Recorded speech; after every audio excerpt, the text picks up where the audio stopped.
Off is a guy I've known for quite a few years. I think 9 or 10 years, something like that. It might be, I don't know, somewhere maybe 11. I lost time with COVID. I lost a couple years with that. But I had introduced a speaker here years ago. His name is Howard P. And then I rode out my motorcycle to see Howard a year and a half later, and he invited Mike to breakfast with us. And he's become a good friend, and since Howard passed away 4 years ago, Mike is now my sponsor. So we got a nice, good relationship so far, a blossoming friendship, like Howard would say. He loves his relationships with his sponsees. They're always blossoming. And I hope that's the experience I'm having with it. So I don't know about him. He can tell you that later on what he does. He's also speaking on Step 12 Sunday morning. So he's going to open our convention and close it. So he's going to do a history talk tonight. And his name is Mike F. Guys, why don't you open your hearts and your minds to Mike.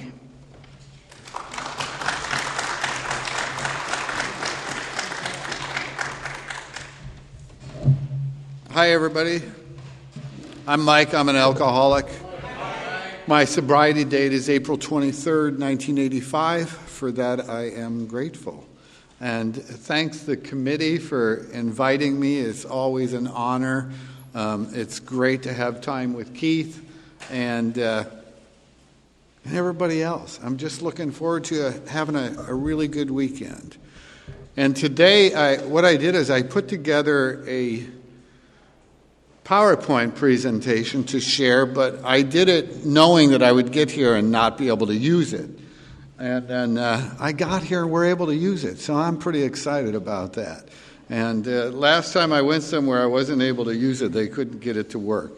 So today we're going to do that. Now, a couple of years ago, a book came out called The Writing of the Big Book by William Schaberg.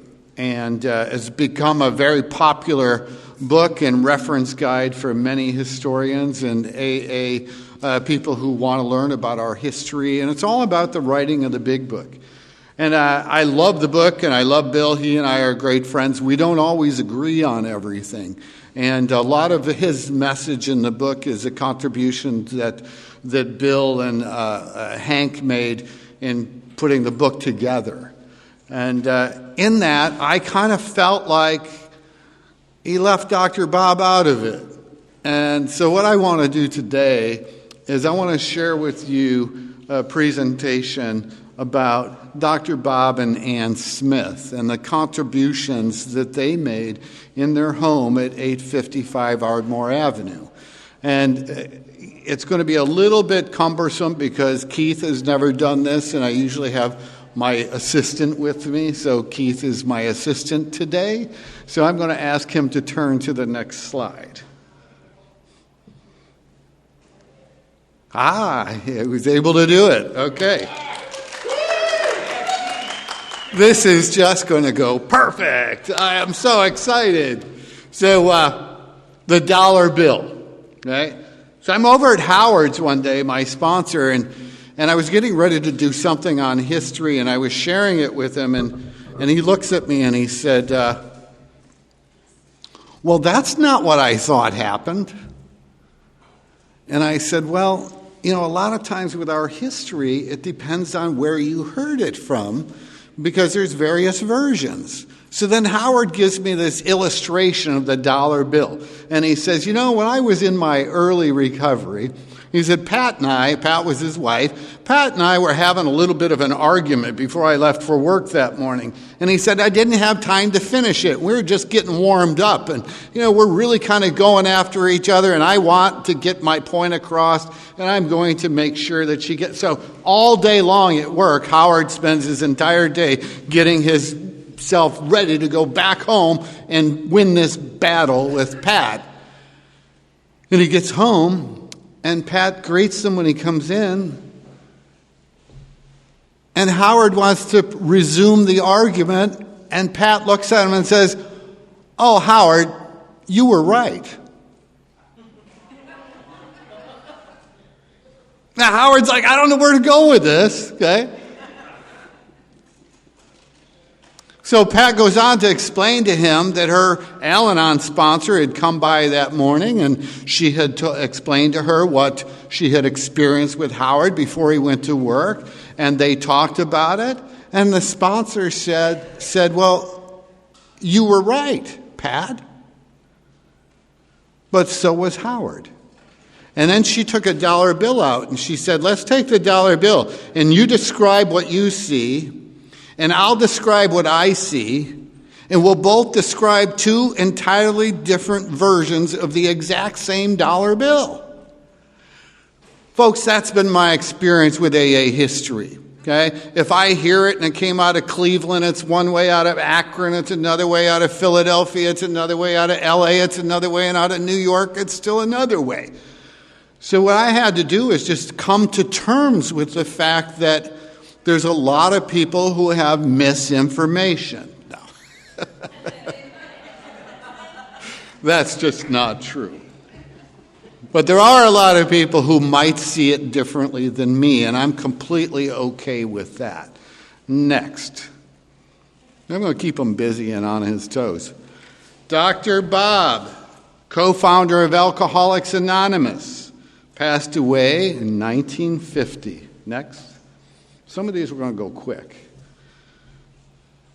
Dr. Bob and Ann, January 25th, 1915 is when they were married, after 17 years of courtship. Dr. Bob didn't do anything fast, okay? Slow and steady, okay? Keep it simple. 17 years. Next. Now, before Bill went to Akron on his business deal that we all know about, okay? It was Bill was working with alcoholics in New York. He had 6 months from the time that he got sober till he went to Akron. And during that time, he was pulling people out of the hospitals. He was bringing them home. They turned their house into a halfway house, okay? Into a little sober living. And Lois and Bill were trying to get the drunk sober in New York. And shortly before Bill left to go to Akron, he had said to Lois, he said, this isn't working. It's just not working. I'm exhausting myself trying to help get these guys sober, and nobody's staying sober. And Lois looked at him and said, but you are, Bill. And that was a pretty powerful message. And it's also a powerful message that we need to recognize and bring into our consciousness over this weekend. The theme of the conference is wait a minute. Service is the key. I think it's service is the secret. Okay? Well, I think the secret that Lois revealed to Bill before he went to Akron was because Bill was working with other alcoholics, he was able to stay sober. So now he finds himself in Akron. But before he went to Akron, he was attending meetings of the Oxford Group in New York. And that's really the message that Ebby brought to Bill. Well, in Akron, Ann Smith and Henrietta Seiberling had been attending Oxford Group meetings. They invited Dr. Bob to one of them. And I'm going to let Henrietta tell you about that experience. Hopefully the audio, you'll be able to hear it. You can see it on the screen. Go. So I decided to gather together Oxford people for me, and that was in T&E class. And we met afterwards for about, how many years, probably years after that, anyway. But that's the incident. But I warned Anne that I was going to have this meeting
All right, now before I go on, can you guys hear that pretty clear or not really? It's kind of crappy, huh?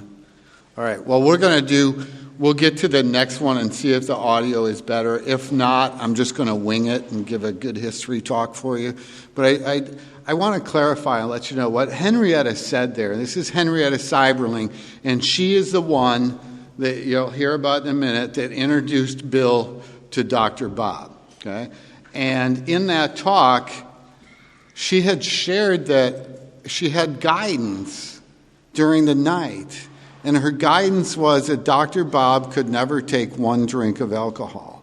And it's pretty remarkable studying history and looking back at all of the time that had been spent developing principles to live by and things that other organizations had tried to do, but no one came up with a simple formula of not one drop of alcohol for the alcoholic. Because some of these other organizations, the Washingtonians and some of these things that had gone on before Alcoholics Anonymous, they would look at beer or ale, and that wasn't really alcohol. So things changed, and Henrietta had some great insight that she was able to share there. Go to the next one. This is T. Henry and Clarice, and we've got screens over here on the TVs too, but T. Henry and Clarice Williams, this is where the Akron people were meeting to have their initial Oxford group meetings, but where the drunks were going together to get sober. And T. Henry and Clarice were non-alcoholics, and they supported Ann and Dr. Bob and the work that was being done in Akron. And they really became a strong friend of the fellowship. And I stress that because I think as we study AA history, it's really important that we give recognition to the non-alcoholics who were so vital in AA coming together and being what it is today. Next. And this was a letter to Ann Smith. And you have to, if you know anything about Ann Smith, and you're going to after this presentation, I'm just going to read this letter. And in the days when no one could afford a hospital, in the days when her own kitchen was the battlefield where prayer and hot coffee and good fellowship and still more hot coffee, a soul was encouraged to go forth and make fresh stand against liquor. Because this time you're not alone. Anne was chief against despondency and despair. Think back now to those suffering days in 1935. Dr. Bob and Anne, some others would probably tell you that for a time, Anne literally was Alcoholics Anonymous. The transition from family group to national organization was also, in a vast degree, her accomplishment. Dr. Bob's son, Smitty, I got sober in Texas in 1985, and Smitty was down there, and he was sponsored by Arbutus. And Arbutus's husband, Bill, had the Midwest Tape Library. I didn't know. I remember the first day I went there, I was just getting sober, and Big John, my sponsor, took me there, and we pulled up out front of the Midwest Tape Library, and John said, "Kid, this is the Midwest Tape Library. It's the largest AA tape library in the world." And I'm thinking, who cares? I was just sober a few weeks. Well, I go in and I meet Bill and Arbutus, and I began to get exposed to them and what they were doing and how they were preserving the history of Alcoholics Anonymous through the audio recordings.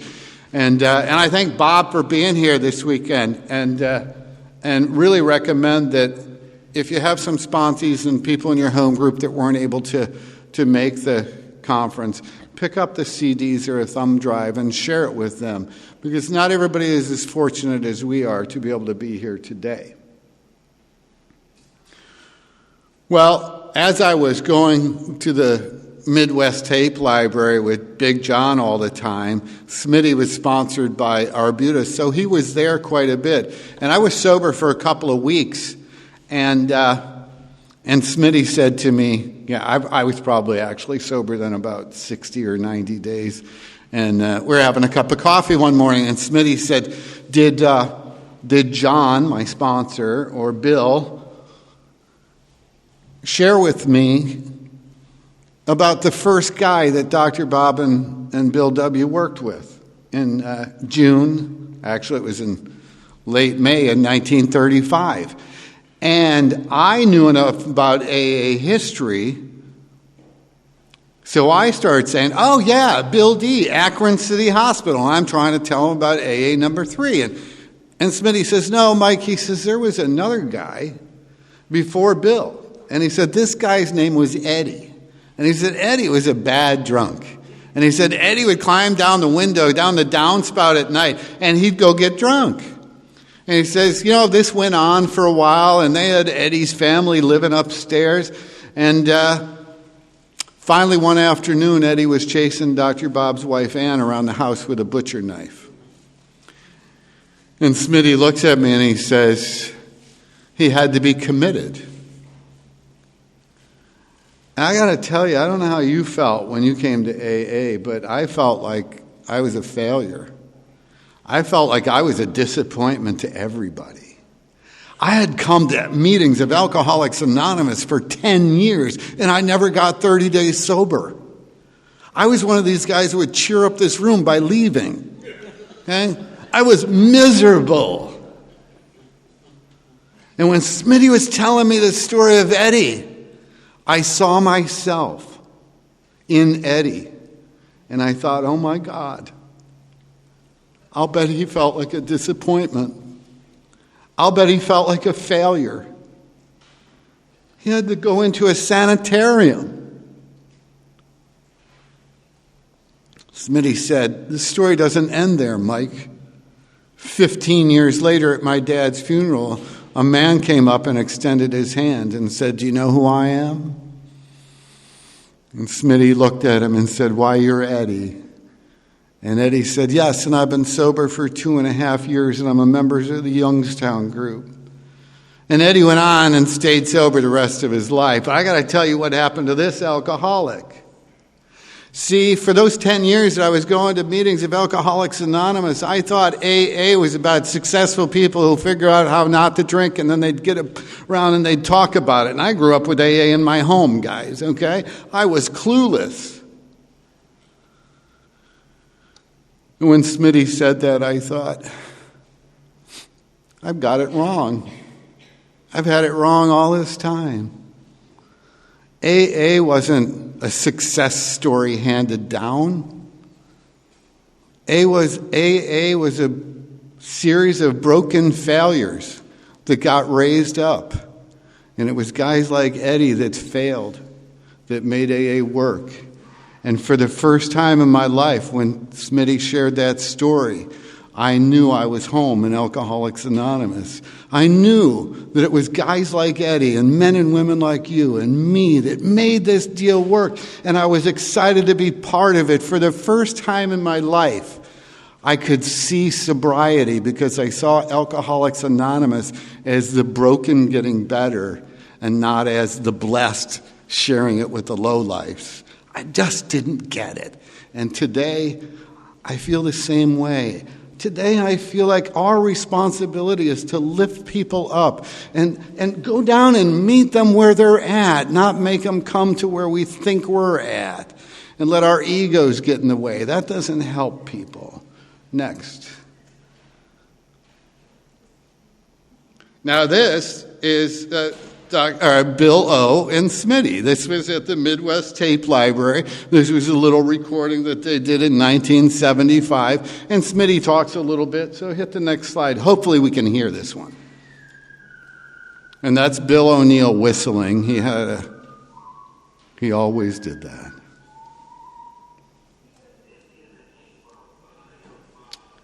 Yeah, stop it.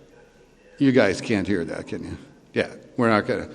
I'm going to just keep going through the presentation without doing the audio. Yeah, go to just. All right, this one's really loud, so we're going to play this one. And before he does it, let me set it up for you for a second. It's probably going to be too loud, but this is. So when I got the library, all right, so Bill died, and a long story short, I end up with the library and I start digitizing these old recordings. And in there is a box of wire recordings, okay? And if you look at the screen, you can see just a little recording. It looks like fishing line, okay? And it's wire. And there was a box of those. And these recordings belonged to Bill Wilson. And they were donated to Bill and Arbutus. So the night that I got home with those recordings, I had gotten a sponsee, and we bought a wire recorder, and we created a little studio in my house so that we could digitize these things, because I had never played a wire. I knew nothing about it. And there was one, and on the box it said Dr. Bob and Ann.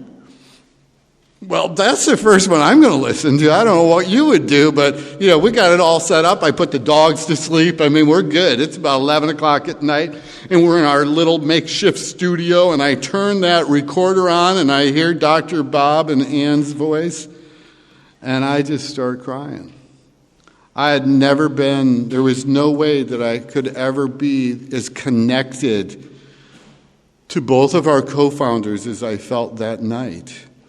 And I was so grateful that this came into my possession and that I could share it. A little while after that, I was in Akron doing some appraisal of some things at Dr. Bob's house. That's some of the work that I do, is that kind of stuff. So Gail had me come down there, and nobody was in the house this morning. They had opened it up for me, and I was just going through different things. And at some time in the late morning, I found myself sitting on Dr. Bob's bed in his bedroom, and they had the little medical bag sitting on the bed next to me, and nobody was there that morning. And I had some meditation, and I remembered the wire recording of Ann and Bob. It was recorded in their bedroom in 1947 by a guy named George Hood, that was sponsored by a guy in Detroit that was the founder of AA there, named Archie Trowbridge. Well, George he got into these recordings. It was quite a hobby for him. So he turned Bill Wilson onto it. Okay? So he and Bill would exchange these recordings. So this particular recording got brought up to Bedford Hills and given to Bill and Lois. So I get the recording. I turn it on that night. I can't believe what I'm listening to. Robert wants me to start first to pray. So we've got Betty here with us, and George Hood. We're all up in my bedroom where we are entertained now. Very formal entertaining, you imagine. It was very nice of you to invite both Bob and myself down to Bedford Hills, and we'd love to come. But at present, we are we'll have to stay put at 855 Hardcore. This is a new experience for me. I've got a moving picture taken myself, but now I'm recording. So you see, even with a bum eye, I'm still alive and kicking. Here's Robert. According to Trowbridge, the witness, Mr. Hood, has set his arm Smith for a short back, which is really an unexpected pleasure. We have not confined to the house yet, but have hopes of getting out in circulation before too long. I regret and am also that we can't come to Bedford Hills for a little recuperative period right now, but it will give us a rain check. Maybe we'll show up next fall or winter. They tell us that we're doing very nicely, although I have discovered that surgery there is a good deal, and the weather is done on you, you can do it on the other fellow. It changes quickly quite a bit. I think possibly my recent experience will make me a little kinder and more thoughtful of those who are recipients of my handicraft. Well, we at least can look forward to nice chat with you. I hope in the early fall, and we appreciate the fact that you are willing to send us the rain check. So that was part of the recording that I had the opportunity to listen to when I brought the library home. Now here it is a couple of years later, and I'm sitting on Dr. Bob's bed. And I thought, how many people go through Dr. Bob's house over Founders Day weekend? And I thought, wouldn't it be cool if this could be back here at Dr. Bob's house? So I was able to make it possible through Gail and Harmon. And people there, they actually, if you go to Dr. Bob's house, they took the linen closet at the top of the stairs, and they now have the wire recorder, and you can press the buttons and listen to Dr. Bob and Ann and Smitty. And I was just so thrilled that I was able to do that and kind of return it back home. And I think that's what a lot of us that study AA history and really fall in love with this stuff just want to preserve the history and make it available to as many people as possible. And like I shared before, there's a lot of different versions of AA history. So for example, being somebody who goes down these rabbit holes and just loves this stuff, I see books, an auction house, and they had a letter, and they listed this letter for sale, and they said it was written by Bill Wilson to Father Ed Dowling. And Father Ed Dowling was one of Bill's spiritual advisors and mentors. He was in St. Louis, and they became very close over Bill's life, and they spent a lot of time together. Well, I read that letter, and I knew absolutely it was not Father Ed Dowling. So I bought it, and I got it, and it was to Eddie R. in Akron. And along with it, Bill had sent a copy of the manuscript for AA Comes of Age. And he was asking Eddie if he had his facts correct. Bill was, a lot of people are misinformed about Bill and think he was really an ego driver, wanted to push everything through. And Bill was very open about having group conscience and having advice and guidance from other people. And, that was really, important to Bill. So he had sent these manuscripts out to other old-timers, but Eddie got his, and he just asked him if he would review it and if there was anything that he had written there that needed to be changed.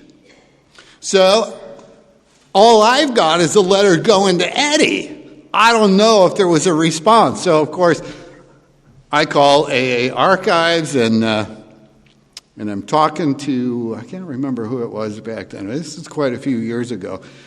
And I said, do you have a response letter written by Eddie back to Bill?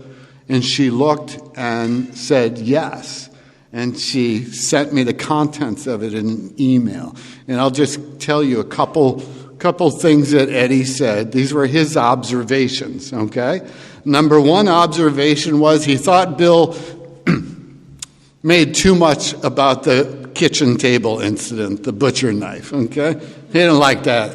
He thought that was a little overplayed. And then the other one was, and this blew my mind, okay? Now, we've all seen the picture of the man on the bed, right? And we know that that's came to believe, and we know the background of it, okay? But it portrays Dr. Bob and Bill bringing the message to Bill D, AA number 3. And that's what we've always looked at that man on the bed as. Well, in this letter, Eddie says, well, you had that wrong, Bill, because I was with you. It was Bill, Dr. Bob, Eddie, and Bill D. So it was 4, not 3. So we might have to Photoshop that, okay? And again, when we're looking at the history, these are the things that we get to see, And when you think about the growth of Alcoholics Anonymous, in a talk in 1947, it's one of my favorite talks by Bill. And Bill, when he would get an audience, this talk was 2 hours long, okay? So Bill loved to talk. At this particular talk in Memphis, he said, AA is a story handed down. And that's really become my mantra for AA. It's a story handed down. It's your story. It's my story. It's his story. It's our story. But it's a story handed down. And sometimes the stories are different. Sometimes they're funny and sometimes they're tragic. But it's a story handed down. And I thought about that. And I thought, well, how is a story handed down? When AA was starting, there were just few people who were trying to figure out how to stay sober. And, Bill said that Ebby showed up in his hospital in the doorway about 3 days after he had been there, getting dry for the last time. And he looked and he saw Ebby, and the first thought that went through his mind was, why is this guy not out looking for a job? Because you see, they were all broke. They all needed work. And he said the next thought that went through his head was, here's a man that's practicing what he's preaching. Ebby, come on in. Ebby, what was that simple formula that you shared with me a few weeks ago at my house? And Ebby looked at Bill and said, Bill, you've got to be completely deflated. You've got to be done. You've got to be licked. It's got to be over. You've got to just be done. Then you have to believe in some sort of God, Bill, even if you just try it as an experiment. Okay? Put down all of the things that you've done and inventory your life and write it all out. Then you have to have a confession. You have to be willing to pay restitution for the people you've hurt. And then you've got to be able to share this with another drunk so they can get sober. And Bill said Ebby then left. And he sunk into the darkest, deepest depression that he'd ever had. And he said in the depth of that depression, he cries out as a child, if there's a God, show himself. And he said the room illuminated it. It was a bright white light. It felt like he was on a mountaintop. And he could feel the breeze of the Spirit. And he knew he had been released. That was Bill's story. That was Bill's vision. And Bill began right away to work at that. Well, when he goes down to Akron and he talks to Dr. Bob, what's one of the first things Dr. Bob says? Well, we better go talk to another drunk. And Dr. Bob calls over to the hospital where he had been working. He gets a nurse on the phone. And he says, me and a stockbroker here have a cure for alcoholism. Do we have any drunks there? And she says, oh, yeah, we got one. He just blackened the eye of a nurse. And we've got him strapped down. He's been in here 6 times in the last year. That was Bill D., AA number 3. And Bill and Dr. Bob went and called on him. And if you read Bill Dotson's story, AA number 3, in the back of the big book, well, I'll tell you a little bit about Bill Dotson's story first, okay? It didn't come out until the 2nd edition, which was first introduced to the fellowship in July of 1955 at the St. Louis International. Bill Dotson didn't write his story. Bill Wilson did. Okay? A lot of people didn't know that. Okay? Bill Dotson didn't have his story in the first edition big book. It came into the 2nd edition. And as you're reading that story, you're going to see a part in there where Bill Dotson is describing. So what Bill Wilson did was interviewed him, got some recordings, and did his story from that. But he said that he was sitting at the table having lunch with Bill Wilson and his wife Henrietta, and this is Bill Dotson now speaking, and Bill says, I didn't know what it was. And I looked and I saw he was so grateful to God for having cured him of this terrible thing that he just wanted to keep talking about it and telling people. And then Dotson says, I think that's the golden thread that AA was built on. He's so excited about what God had done for him that he just wanted to keep telling people. Now, there have been historians write various books about AA history, and as I said, the dollar bill, okay? It's a different version, depends on where you're looking at it, what angle. But one of the guys we know a lot about is Clarence Snyder from Cleveland, okay?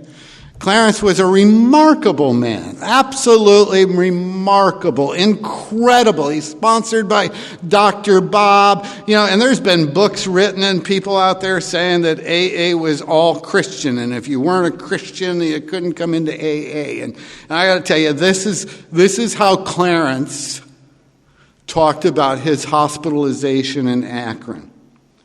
Clarence said that Dr. Bob put him in Akron City Hospital, and he was there for 8 days. He said while he was there, every sober person came to see him, and there were about 16 at the time. And they called on him at various times during the day, and he mentioned guys like Dick Stanley and Paul Stanley that were the brothers, early sober members that would come and see him. And he said Dick would eat his dessert and somebody else would eat his ice cream. And yeah. So anyway, Clarence is kind of talking about this, and he says these guys are coming in every day, and they're telling them how good their life is and all this. And finally, the last day, Dr. Bob comes in and says, "Well, young fella, how are you?" And Clarence said, "Well, I'm good, but I'm confused. I don't know what's going on. These guys keep coming in. Everybody's coming in. I'm in this hospital. I'm supposed to get well, and I'm a rummy, and you guys aren't helping me. I don't even know what's the answer. Nobody's telling me the answer. You're all telling me how great it is, but nobody's giving me the answer." And Clarence said Dr. Bob sat on the side of the bed, and then Clarence made a comment about that not being such good bedside manners for a doctor. And then he looked at me, and he said, "Young fella, do you believe in God?" And Clarence is like, "Oh, now they're going to give me the God thing." So I shared that because clearly there was a plan in Akron on how to deal with these guys. They waited till he asked before they gave him more information. They waited for that. So Dr. Bob and Ann really had put together a great plan. And as a matter of fact, when Wilson went back to New York after they met in 1937 and decided they would write a book, Wilson goes back to New York to try to make that happen. And he's beginning to put the book together, and they get it written, and now they want to get some money, and they go to John D. Rockefeller. And Rockefeller has one of his guys, Frank Amos, and he says, "I want you to see if this organization is worthy of us supporting and throwing some money toward." Frank Amos met with Bill and a couple of the AA members. Where do you think they sent him? To Akron. They didn't send him to New York. They got him out of New York and got him to Akron. The reason they got him to Akron is because that's where the program was working. They had 6 months of failure in New York, and here you are in Akron, and the AA's working because Ann Smith was really, really taking the time to work with the alcoholics and help them and give them the encouragement and the love that they need. Teach them some things about some scripture, about meditation, how to work with others, and how to overcome some of the maladies that they were facing. And they got together all the time. Smitty told me a story once. He said the AAs on Sunday night, they'd come over and his mom would cook beans, and they would have, because they were cheap, so they could fill a bean pot and feed everybody and have some hot dogs. Nobody had any money. Okay? And you just imagine how this is going on as these few alcoholics are struggling and trying to get sober. And the bathroom at Dr. Bob's house is right off the kitchen. It's just a little bathroom. Well, Ann didn't have anywhere to put her vacuum cleaner, so she would keep it in next to the toilet. Well, she had to cover it with a shower curtain because AAs didn't have very good aim. Okay? AA wasn't a success story handed down, man. This was broken people trying to survive and get sober and help others and make it through the day. You know, every now and then I'll hear one of these. I call them the prophets of doom. These are the guys that go around to AA telling you that it's not working today like it used to. Okay? Let me tell you something. I hope we never go back to what it used to be, okay? Where they had to drag them out of bars, out of police stations, out of alleys, dust them off, try to get them sober, have them die on you, and all the things that were happening in the beginning. You think about the work that those few alcoholics did. This was a full-time job for these guys. They didn't have work. They went out. Bill, the month after the AA Big Book came out, got evicted from his house. He spent the next 2 years homeless. While others are getting sober. Well, AA starts to grow. He and his wife are staying on couches, trying to find a place to stay. Sacrificing their desire to have what they want so they could create unity in a fellowship that was beginning to grow. Thank God for the wisdom and integrity. You know, I mentioned Abby, and I really have to share with you this because, well, it's kind of funny. You know, sometimes you get different versions of stories. And we've all read Bill's story in the Big Book. My school friend came. We sat at the kitchen table. You know, I'm having pineapple juice. And we're going to reminisce over the good old days. And he says, Ebby shows up. Well, Ebby's story is this. Ebby had been going to some meetings at the Oxford group. He had been sober about 4 or 5 months. He found himself in New York, and while he was there, he was beginning to make amends. So he was down on Wall Street where he worked for a short period of time making amends. And while he was down there, he inquired how his friend Bill W. was doing. And somebody said, he's a mess. He's probably not going to make it through the year. We're talking October, okay? This guy's, he's a mess. He's been in the hospital. They can't help him. And Ebby thought, I got to try to carry the message to Bill. So he calls over to Bill's house. And Lois answers the phone. And Ebby tells Lois, he's in town, he's sober, he wants to meet with Bill, he's got a message from the Oxford group, and he thinks it can help Bill. And Lois is excited, Ebby, come on over, man, let's get you two together. So they made a date for dinner. And Ebby said he showed up that afternoon for dinner, and Bill and Lois weren't home. A caregiver there at the house that worked for Lois's family named Greens was there, and Greens let Bill in. Short time later, or let Ebby in. A short time later, Bill showed up. He said, Bill and I had some chit-chat, some small talk. Bill had to run out and get a pack of cigarettes or something from the delicatessen, and he was probably grabbing a beer. And he said, then Lois and the lady that lived upstairs came home.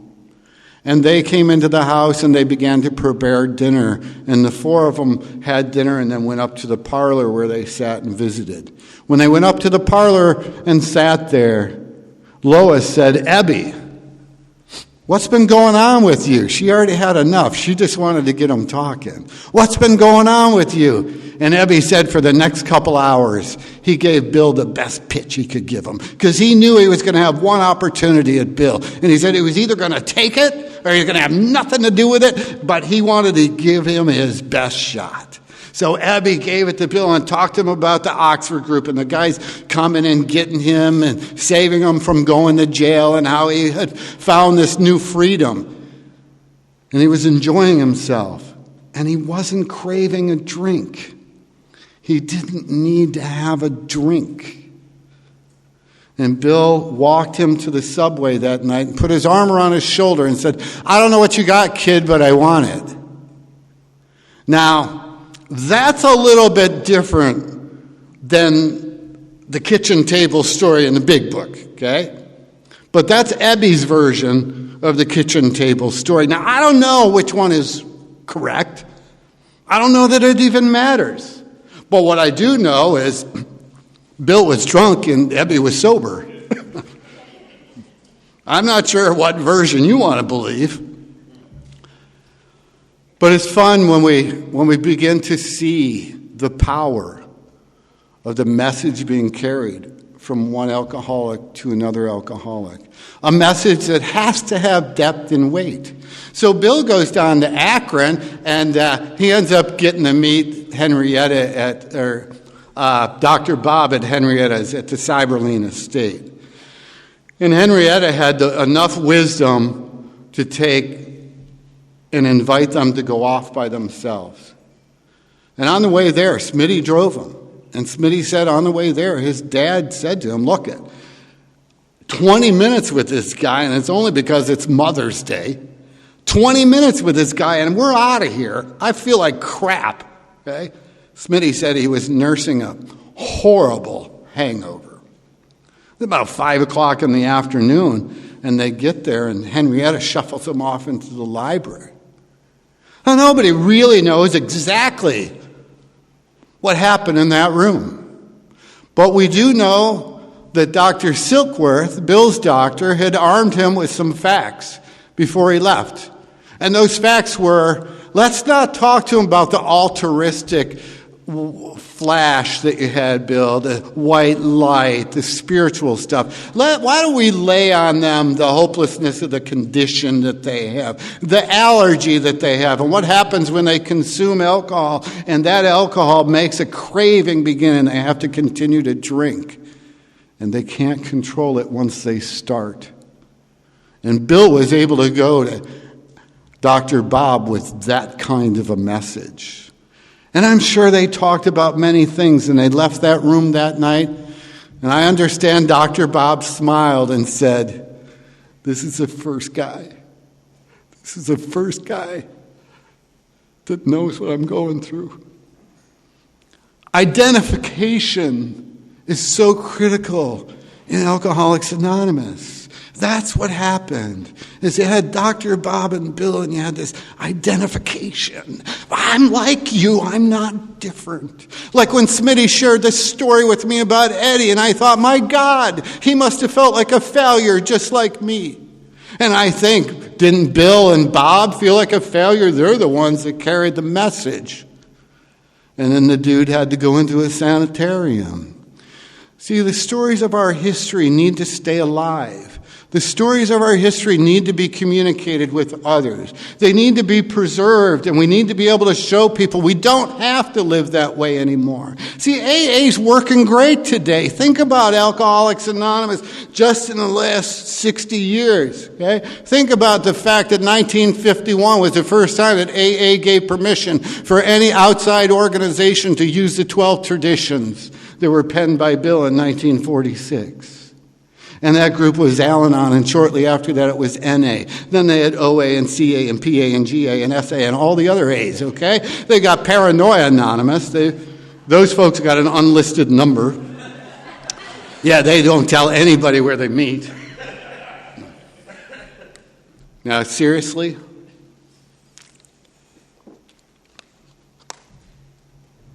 Again, anything I say is my opinion.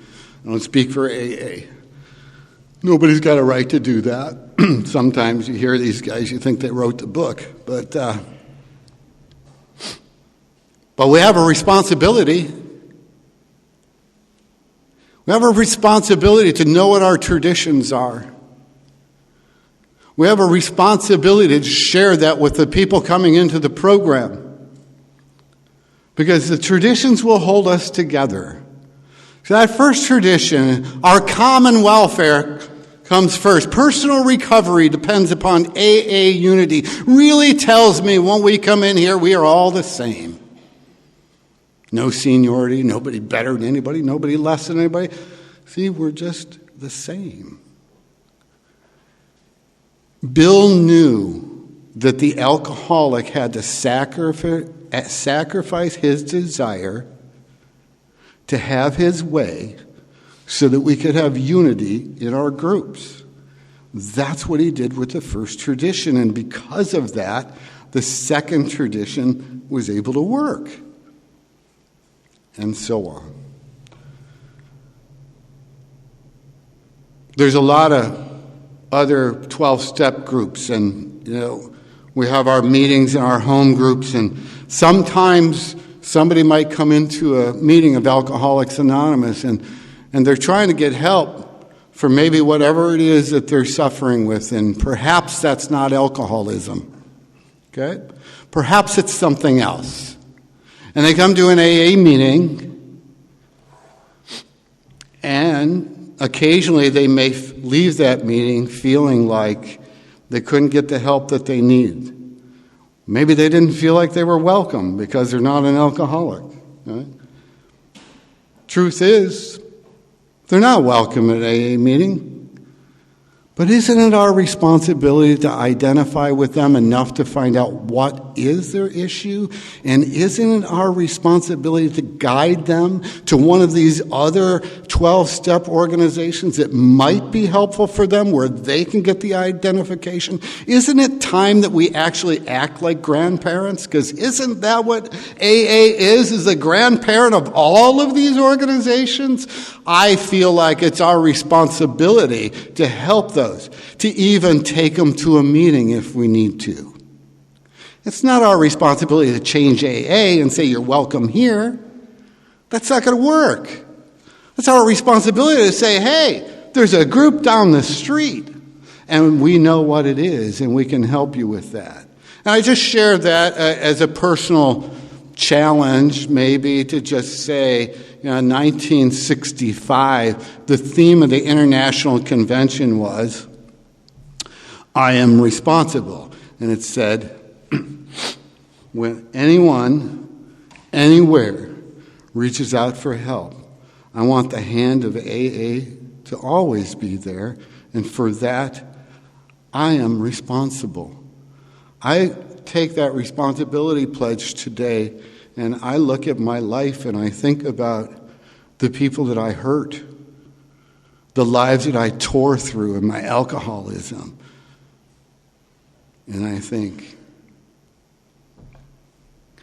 somebody said to me once, I think they should have said, when any alcoholic anywhere.